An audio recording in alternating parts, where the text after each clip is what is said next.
This was nearly 20 years ago when I came across a book called Biomimicry Innovation Inspired by Nature, written by Janine Benyus.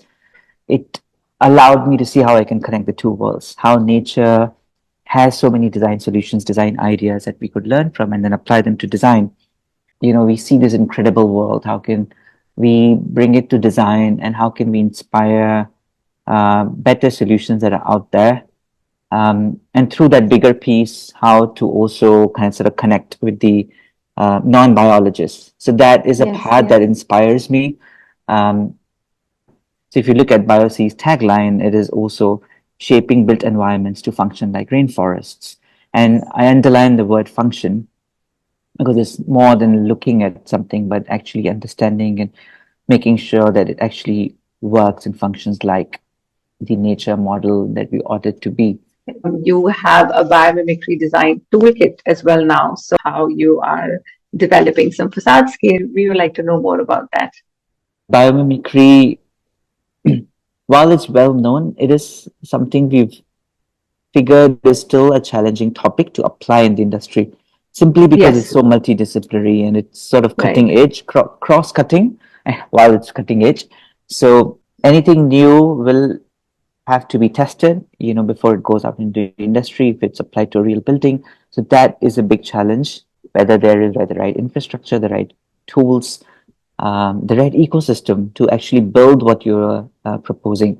In fact, a lot of biomimicry work, you come across in Asia tends to be happening in the labs, right? Which is more, academic and, more of a proof of concept stage. So Right. one ambition that we had was really see how can we bring it to practice while we're working with architects and planners. Um, so this biometric design toolkit that I'm holding in front of me is looking at specifically building skins, and here we take the lens of the tropics. This is the climate that Singapore is in Southeast Asia largely, and southern India as well, for that matter.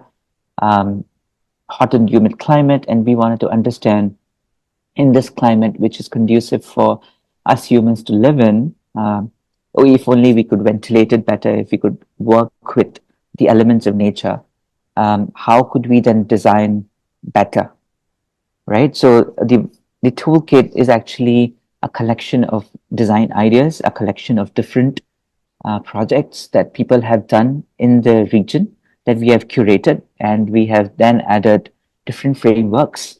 How do you start to look at them across scales? How do you look at them,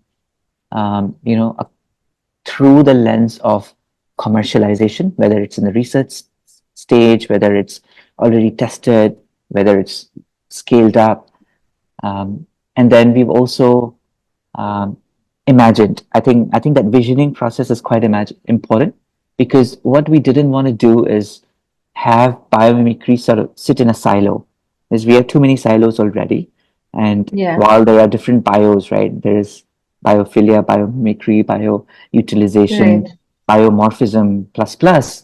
Um, a key driver was to think about how can some of these ideas come together, right? So through the toolkit, we've tried to envision hybrid facades that use some of the uh, good design principles, right? Which would be about maybe better ventilation, improvised structures, but also what would a biomimicry layer on that look like?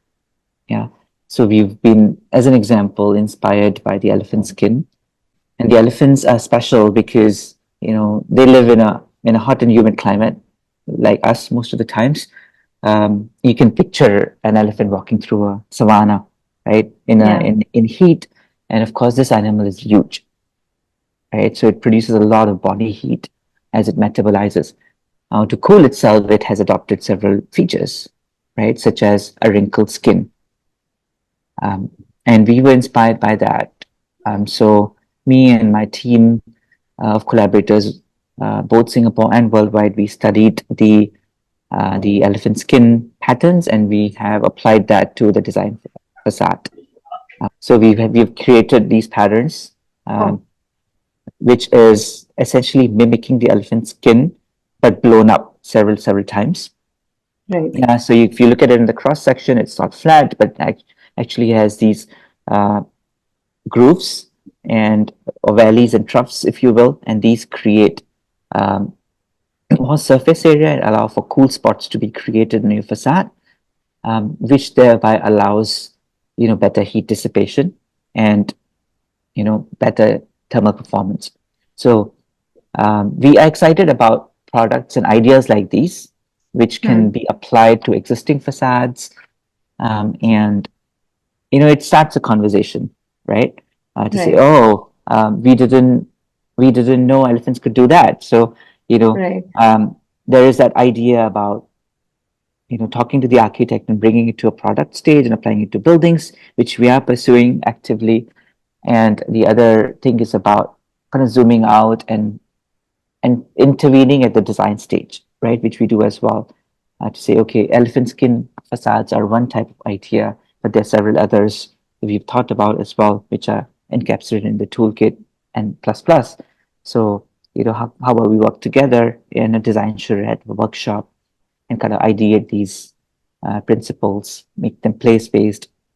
And often, there can be a bit of hesitation because the architects may not know where we're heading towards.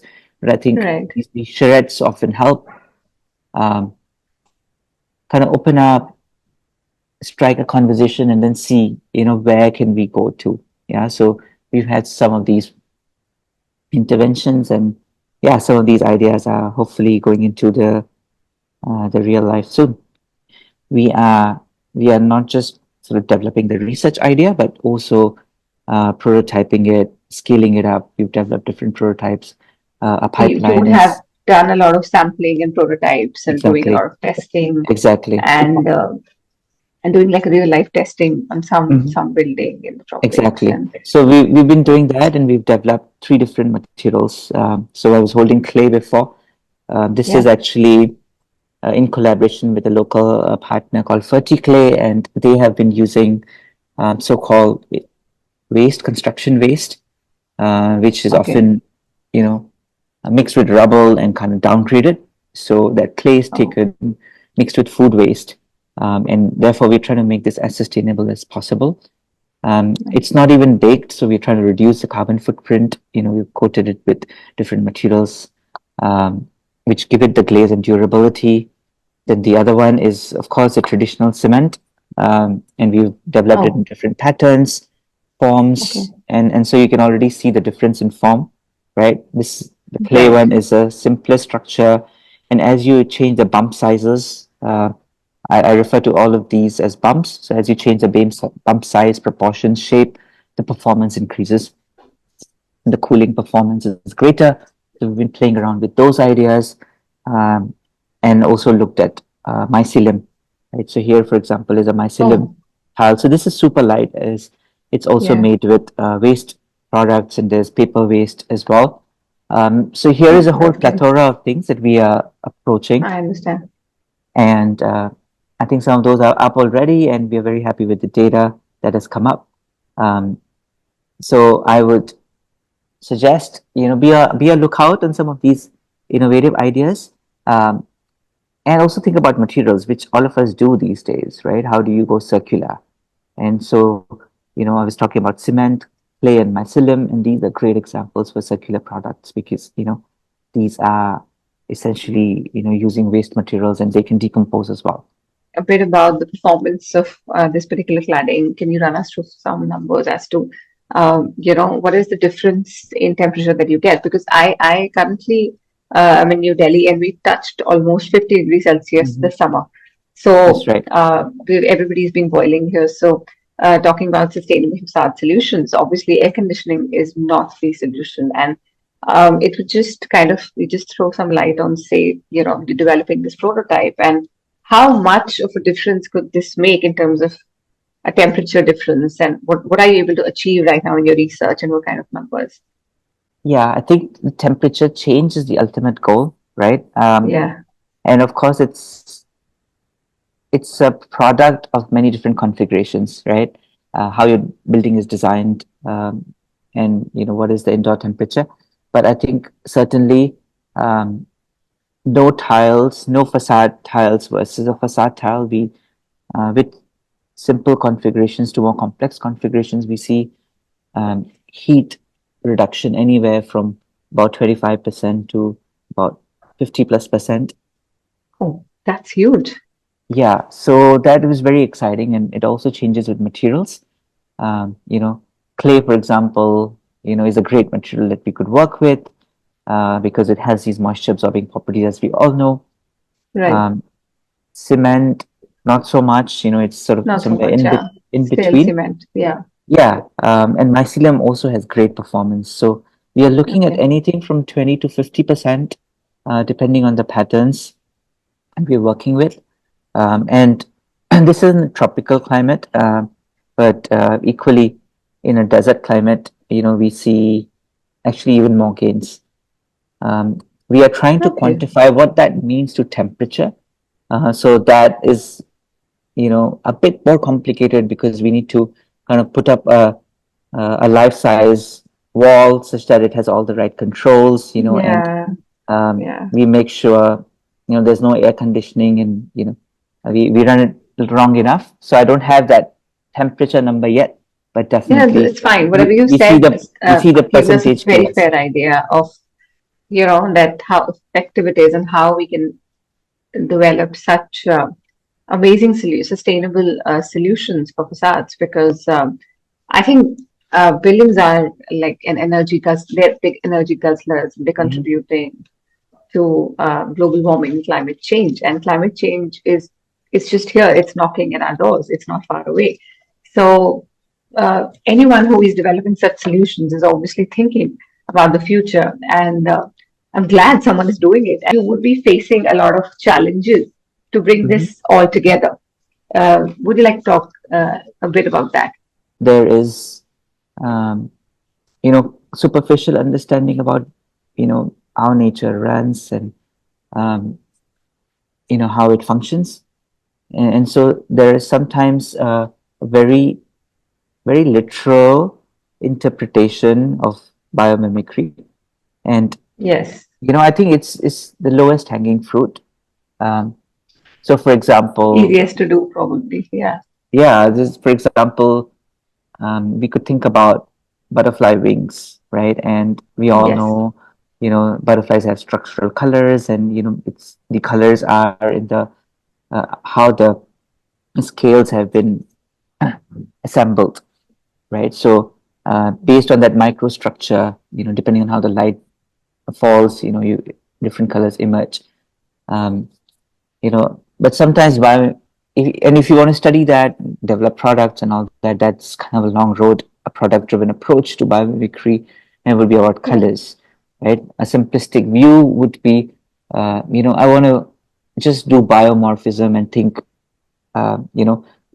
develop a building that has the shape of butterfly wings, right? But that's not Yeah. biomimicry. I think we could do Yeah. more because we haven't quite tapped into how this organism functions in its environment and Right. actually utilize the Miss, I see full mostly benefit. examples like that only going on as to what you're saying. Just reminds me that I think yesterday only, like a post cropped up on my feed, in which there were these some vegetation Mhm, being compared to a particular building, and mhm. I don't know why they were even doing that. I mean, I just found it a bit superstitious. But yeah, sorry to interrupt Right. you. We just had to No, talk about it. Yeah. which is true. So I also do some teaching at Yes. NUS, National Yes. I know. University, and that is one question I'll always probe students, right? Um, Incidentally, there's another studio I run in Malaysia at Taylor's University in Oh. Kuala Lumpur, and that is a full-blown studio in biomimicry. Oh, So nice. the students actually go through the whole design cycle, in the built environment, and they choose their problems and design prototypes and all that. So often I'm probing them on that question: Why are you doing this, right? Does the organism or the environment actually do what you're trying to solve, and not just create something that is superficial? So I think that is one myth that we must debunk, that you know there needs to be a good understanding of biomimicry. So consult an expert or do your own research. There's lots of tools out there, including free resources out there on the internet that people could learn And of and course, we can refer to study. your toolkit. You can refer to the toolkit Always. we've developed, right? To globally, there is a Biomimicry global network, Okay. and a little bit of word on it. It was started by Biomimicry Institute in the US, which is championed by Janine Benyus. So I did my professional certification with them several years ago, and you Yes. know there are several other professionals like myself, including in India, who are very talented and you know very knowledgeable too. Consult people in that space should there be interest, and people can always reach Mm. out to the wider network. So there is expertise out there. People just need to tap into that. Um, and I would also like to zoom out a little bit to say, while we've talked about products, we should Yeah. also be thinking at larger scales, right? Yes, So of course. personally, I get very excited about thinking about or applying biomimicry to landscapes, right? Because that kind of brings in Of ecology course. as well. Of course. And we have done some trails, and you can imagine an interpretive experience whereby it's a landscape that is lush, but also it has signages, it has displays, it has exhibits, it has touch features, it has maybe sounds, emotives, that really let people feel the place, but also kind of Mm. connect it back. So imagine if you're in Delhi, right? You would be thinking about you know the natural flora and fauna that existed. Maybe you're thinking about the ridge. Maybe you're thinking about the vegetation that exists in NCR region um, before all this development happened, right? And Right. what animals would have thrived there? What plants would have thrived there? What can we learn from them? How did they actually thrive in that space? How did they purify their air? How did they create a microclimate? Right. So through these natural interventions, we talk about these stories. We also 3D print, right? So people can Oh, touch. We also do QR codes because there may be many tech campuses these days, and there are engineers out yes. there, trying Yes. to innovate. But we don't often think about innovation looking at nature, right? Literally going outside the Right. box. So, or what if your Right. trails can actually kind of trigger these ideas? Yeah. So, and suddenly then we go outside that product space and we have nature at its vast Yes. extent. Yes. Yes. We Yes. play. And yeah, so we really work at all of these scales. And I would encourage everyone to think outside the box, think about how can we learn from nature in that big outdoors and apply that to the workspace, because I think that connection is where it's beautiful. So much happening in the built environment space, but India Yes. is A also lot. a country that has immense wildlife, immense nature, right? There are Yes. some Yes. I'm glad you brought it up. Yeah. extraordinary biologists, ecologists, conservationists in the Yes. country. Yes. Yes. And if I would be honest, that was a pain point for me, when I set up the practice to, bridge that gap, because most of Yeah. the uh, discussion in India ends at the environmental impact assessment, right? Ah. So a Yeah. team I kind of know. does an impact assessment, a report is delivered, and then done. But it shouldn't, I know right? what you're saying. The Yeah. design discussions need to happen all the way until you have the biologist at the design table, right? So Yes. how do you think about nature in totality? And while the clients may not be ready, of course, it's still down to dollars and cents. Does it Yes. cost more? Yeah. Sometimes it's about differentiating your product or building from others. Sometimes it's creating a Of new, course. unique selling New point, imagery. Yeah. new imagery, that story. But we must do what we can because, climate change is here to stay, habitat loss is here to stay, cities are denser. We need to bring back nature.